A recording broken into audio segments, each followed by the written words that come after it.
I want you to picture a scenario that I think we have all lived through. Okay. It is Tuesday. It's 3 o'clock in the afternoon. You had this incredible start to your week yesterday. You were motivated, your grocery list was perfect, but suddenly you just hit a wall. A massive A wall. massive wall. You are starving, you're mentally drained from meetings, and then this terrifying realization hits you. You have absolutely nothing planned for dinner. Nothing. The Tuesday afternoon crash. It's the absolute graveyard of good intentions. It really is. It is. And when you're in that state, hypoglycemic, tired, stressed, what do? You grab the path of least resistance. Always. And for me, at least, that path is definitely not a kale salad. Ugh. It's a bag of chips from the vending machine or, ordering takeout on an app. Which, if you are strictly trying to follow a ketogenic diet, is basically game over. Game over. You've just spiked your insulin, kicked yourself out of that really delicate metabolic state, and now you have to start all over again. Exactly. And that is why we are here today. We are doing a deep dive into the art and honestly the biological strategy of keto meal prep. But I want to be clear right off the bat, this isn't just about putting leftovers in Tupperware and hoping for the best. No, not at all. We're looking at a stack of insights and research, primarily drawing from Dr. Eric Berg's protocols, and the way he frames this is just fascinating. How so? He looks at meal prep not as a chore, but as a strategic defense system. A defense system against what, though? Is it just against laziness? It's a defense system against your own biology, especially in the beginning. Right. Dr. Berg points out that when you were starting keto, your body is in this volatile transition phase. You aren't fully fat adapted yet. So your body is still looking for its old fuel? It's screaming for it. That means your cellular machinery is literally waiting for its old fuel source refined carbohydrates. So when I feel those intense cravings, it's actually physiological. It's not just me having zero willpower. Precisely. It's chemistry. Your mitochondria are waiting for sugar, and you aren't giving it to them. So meal prep is the tool that bridges that gap. Yes. If the food is there, ready, and fits your macros, you survive the craving.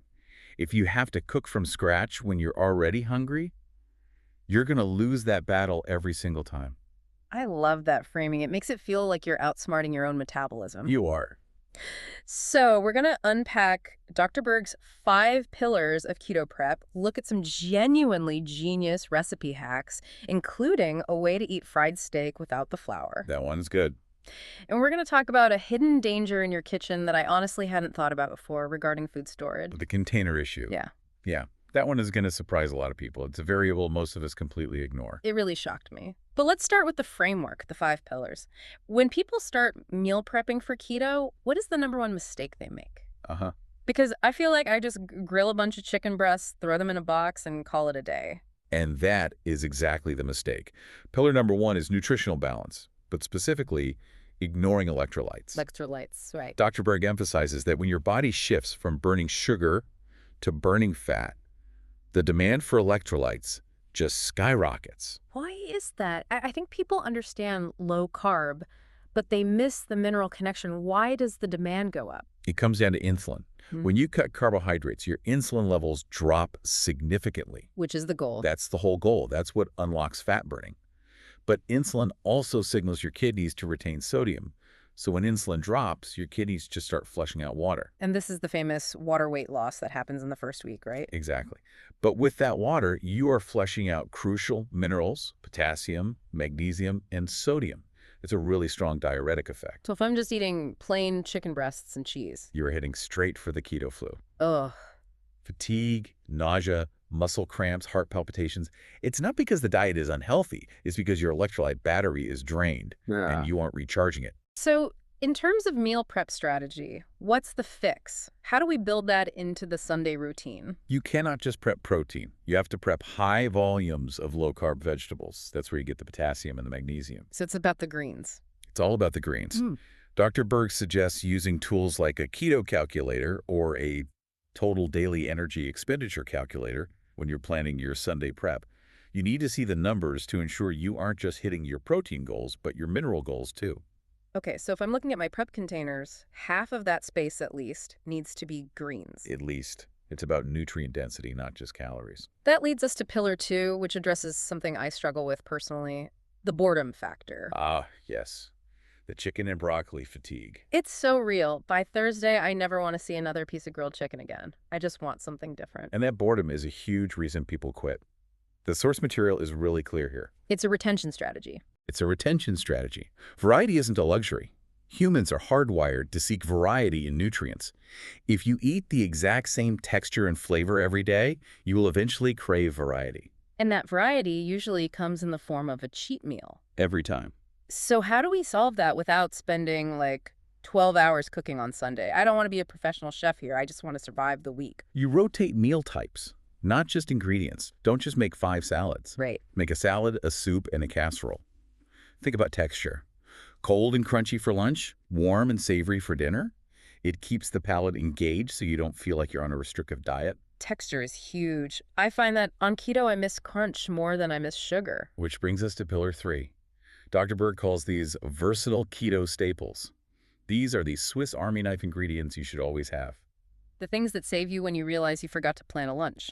Exactly. Eggs are the obvious one, boiled, scrambled, baked, but also avocados. I feel like I live on avocados. As you should. They're the perfect fat source. But the real hack here is keeping the right dry goods on hand. Nuts and seeds, macadamia, almonds, chia, flax. The pantry stuff. The pantry stuff, and specifically keto-friendly flours. Almond and coconut flour? Yes. If you have those, you can make a low-carb breading or a coating for meat in minutes. And don't forget the freezer staples, cauliflower rice, zucchini noodles. If you have those, you have a side dish in 3 minutes. It's all about reducing the friction. It is. Reducing the friction between hungry and fed. Okay, moving to pillar 4. This one is a trap I think a lot of us fall into. The sauce trap. This is where a healthy salad turns into a metabolic disaster. Right. You grab a bottle of ranch off the shelf, look at the label, and it's just shocking. It's usually full of hidden sugars, often dextrose or maltodextrin, and arguably worse for keto, processed seed oils. Soybean oil, canola oil, corn oil. All of them. Why are the seed oils such a big deal in this context? Inflammation. Dr. Berg points out that while these oils are technically fats, they are highly processed polyunsaturated fats that can be really inflammatory. So it's counterproductive. Totally counterproductive. If you're doing keto to heal your metabolism or reduce inflammation, dousing your greens in soybean oil is just working against yourself. His advice is strict. Make your own dressings. Is it worth the effort, though? Absolutely. Why? Because not only do you avoid the junk, but you can also use that dressing to get your healthy fats in. Use high-quality olive oil or avocado oil. And fat is what keeps you full. Fat is what triggers satiety. It signals the brain that you are full. So a good homemade dressing actually prevents snacking later. Okay, so DIY the dressing. It takes 5 minutes. I can handle that. Now, pillar 5. This is the one I teased in the intro. We're talking about the containers themselves. This is a really important point that often gets overlooked in nutrition discussions. We focus so much on the chemistry of the food, we forget about the chemistry of the storage. And the advice here is no plastic. Dr. Berg strongly advises against using plastic containers for your prep. I feel like everyone uses plastic meal prep containers. They're cheap, you can stack them, you can buy 100 on Amazon. What's the issue? The issue is PFAS. You've probably heard them called forever chemicals. I have, but I usually hear about them in drinking water, not my Tupperware. Well, they are in a lot of plastics too. And here is the kicker. Many chemicals in plastic are lipophilic. Lipophilic, what does that mean? Fat-loving. They migrate into fat. Oh. Since keto is a high-fat diet, you're storing fatty meats, cheese, oils. Your food is essentially a magnet for these chemicals. Especially if you heat the food in the plastic. Oh, especially then. You're just accelerating the transfer. Wow. I had not connected the high-fat aspect to the absorption rate, so the fat literally pulls the chemicals out of the plastic. In simple terms, yes. The data cited from the National Institute of Environmental Health Sciences is pretty alarming. They link PFAS exposure to metabolic dysregulation. Wait, metabolic dysregulation, the very thing you're trying to fix with the diet? Exactly. You're eating this way specifically to fix your metabolism, to lower insulin, to burn fat, but the container might be leaking chemicals that disrupt your hormones, compromise your immune system, and are even linked to cancer risks. That is wild. So you're doing all this hard work to get healthy, counting every macro, and your plastic tub is undermining you. It's a variable you want to eliminate. Switch to glass. Glass containers. It's durable. You can put it in the oven, you can freeze it, and it's chemically inert. Doesn't interact with your food. That's an easy switch to make for peace of mind. Okay, let's get to the fun part. The food, we've got the strategy, we've got the glass containers. What are we actually eating? Let's do it. Dr. Berg provided some recipes that solve specific problems, and I want to run through these because they sound genuinely delicious. First up, the breakfast on the run, because nobody, and I mean nobody, has time to cook eggs on a Tuesday morning. This is the ham, cheese, and kale egg bite. This is like those coffee shop egg bites that are so popular. Similar concept, but cleaner ingredients and much, much cheaper. You just mix eggs, diced ham, cheese, and chopped kale. Bake them in a muffin tin. Why does this work specifically for prep? They freeze perfectly. That's the key. Yeah. You can make 20 of them on Sunday. In the morning, you grab 2, throw them in the microwave on a glass plate, please, and you have high-quality protein and fats. Plus, the kale gives you vitamin C and K. A complete portable meal. I love that. Okay. Okay, next one. This is for the craving I get most often. I want something breaded. The crust. I want something crunchy and savory, and usually that's off limits because of flour. Enter the ketogenic chicken fried steak. Chicken fried steak without flour? How does that even work physically? This is a classic keto hack that utilizes the unique properties of pork rinds. Crushed pork rinds. Yes, also known as chicharrones. Yeah. It sounds intense, but think about what a pork rind is. It's puffed collagen and skin. When you crush it up and use it as a breading, it crisps up beautifully when fried. So it mimics the texture of a gluten crust.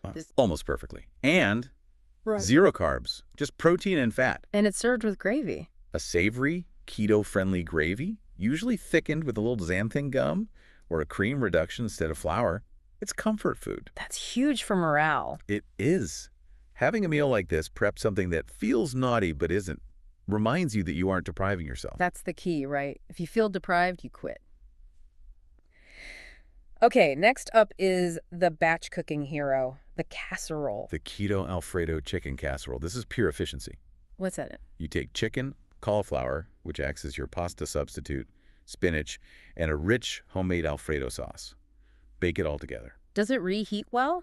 Because cream sauces can break sometimes. Casseroles generally stabilize really well in the fridge. The cauliflower soaks up the flavor of the Alfredo. It's high-fat, moderate protein. You get your veggies hidden in there.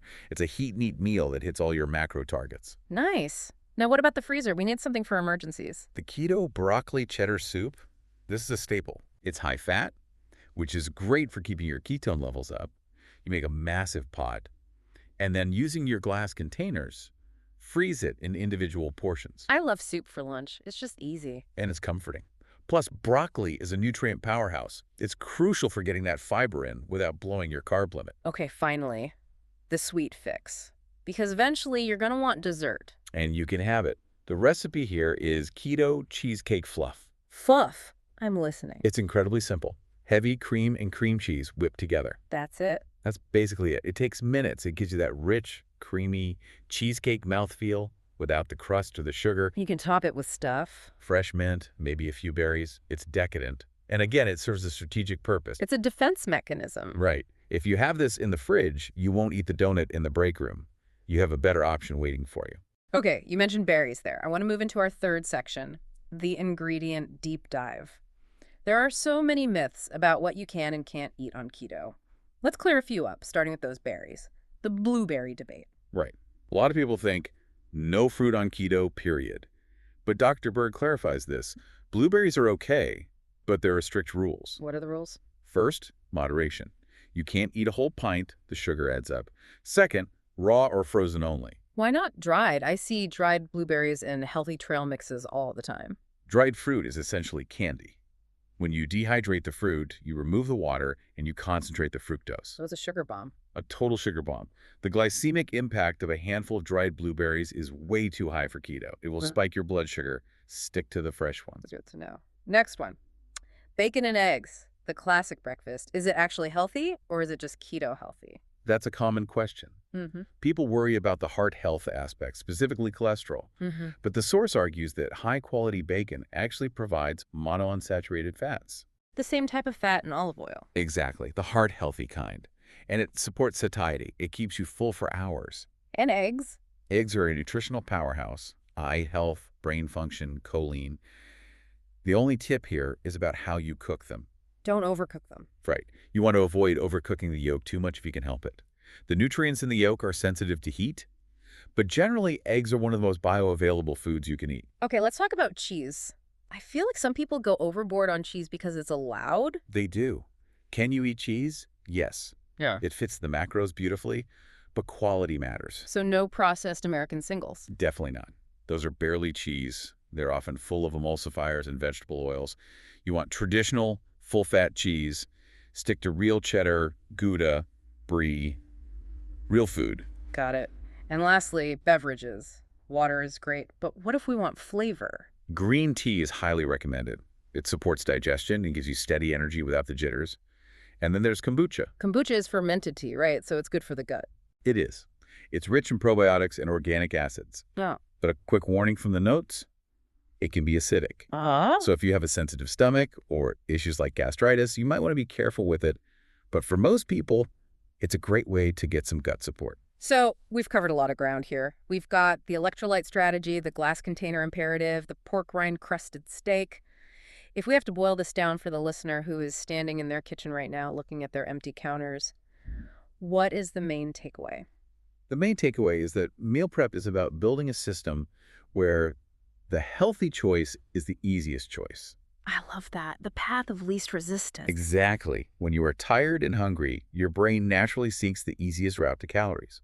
If the path of least resistance is a drive-through, you'll go there. But if it's opening the fridge... If the path of least resistance is opening the fridge and grabbing a glass container with a pre-made meal inside, you'll eat that. You are hacking your environment to support your biology. And it protects you against that fat adaptation phase where your body is actively fighting you. Precisely.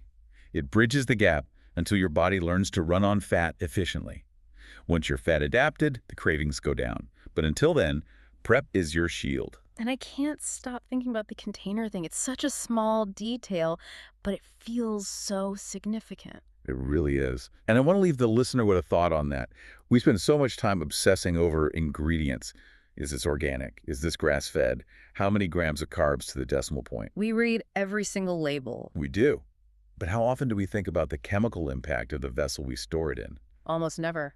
We're trying to heal our metabolism with food, but we might be hindering it with plastic.